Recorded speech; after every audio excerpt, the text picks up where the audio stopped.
നിങ്ങൾ യഥാർത്ഥ പത്രത്തിന്റെ ശക്തി എന്ന് കേട്ടിട്ടുണ്ട്. അതാണ് ഈ കാണുന്നതാണ്. മാതൃഭൂമി പത്രത്തിന്റെ ഫ്രണ്ട് പേജിൽ വന്ന പരസ്യമാണ് OneXBet ആപ്പിന്റെ. നമ്മുടെ വാർത്താവിനിമയ മന്ത്രാലയം ഇങ്ങനത്തെ ബെറ്റിംഗ് ആപ്പുകളൊന്നും പരസ്യങ്ങളൊന്നും പത്രത്തിലോ അല്ലെങ്കിൽ അത് പ്രൊമോട്ട് ചെയ്യരുതെന്ന് പറഞ്ഞിട്ടുണ്ട് എന്നാണ് എന്റെ ഒരു അറിവ്.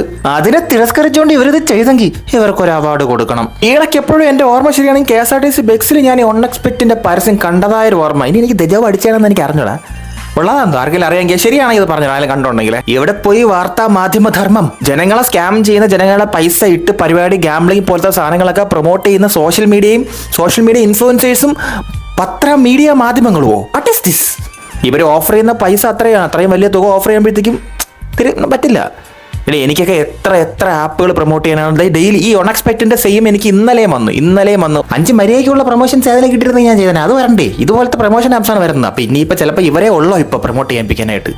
ശരിക്കും പറഞ്ഞാൽ മാർക്കറ്റിലെ ആൾക്കാർക്ക് ജനങ്ങൾക്ക് ഇതിനോട് താല്പര്യം ഉണ്ടായിരിക്കും. പെട്ടെന്ന് അങ്ങ് കാശുകാരനാവുമല്ലോ. നമ്മൾ ഡ്രഗ്സ് നിരോധിക്കണമെന്നൊക്കെ പറയുമ്പോഴത്തേക്കും ഒരു തരത്തിലൊരു അഡിക്ഷൻ ഉണ്ടാവാൻ സാധ്യത ഉള്ളൊരു സാധനമാണ് ഈ ബെറ്റിംഗ് ആപ്പ്, ഇതുപോലത്തെ ഗാംബ്ലിംഗ് ആപ്പുകളും ഒക്കെ. ഗെയിമിംഗ് ആപ്പിന്റെ പേരിലൊക്കെ നടക്കുന്ന മിക്കതും എനിക്ക് തോന്നുന്നു ഗാംബ്ലിംഗിന്റെ വശമൊക്കെ ഉള്ള സാധനങ്ങളാണ്. നമ്മളെ കുറെ ലൂപ്പ് ഹോൾസ് ഉപയോഗിച്ച് ഇങ്ങനത്തെ ആപ്പുകൾ നിരോധിച്ചാലും വേറെ പേരിലൊക്കെ തിരിച്ചു വന്ന് വീണ്ടും അവരിത് ചെയ്യും. ഇങ്ങനത്തെ കുറെ വീഡിയോസ് സ്കാം എക്സ്പോസിങ് വീഡിയോസ് ഒക്കെ നമ്മൾ ഒരുപാട് കണ്ടുള്ളതാണല്ലോ. ഒരു തരത്തിൽ നമ്മൾ പറയണമെന്നുണ്ടെങ്കിൽ ലോട്ടറിയും ഒരു അഡിക്ഷൻ ഉണ്ടാക്കുന്ന ഒരു തരത്തിലുള്ള സാധനമാണ്. നമ്മൾ എടുത്തെടുത്ത് വീണ്ടും നമുക്ക് അഡിക്ഷൻ വരാനുള്ളൊരു സംഭവമാണ്.